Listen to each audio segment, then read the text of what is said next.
Hello guys, welcome to a new video from the channel. This time we check how to install custom plugins in Vencord. So let's start.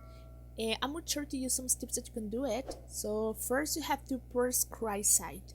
To add custom plugins you need to build a Vencord from source.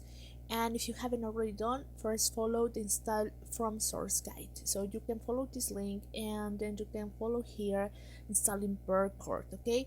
So that is how you can install it, Vencord on your computer. Then for adding plugins, open your working folder. Inside it you should find a folder called SRC. This folder hosts all Vencord source code.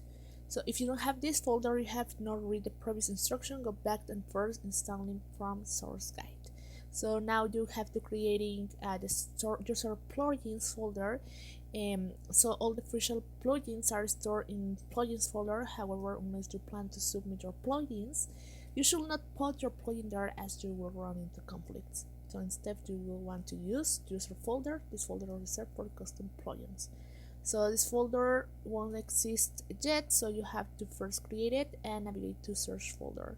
So now you have to add in your plugin inside your all plugin user. Follow the route. You can now add your plugin. Your plugin should be either simple and placing say previously created. So building a Vencord and restart its card, and plugin should show up to the plugins tab.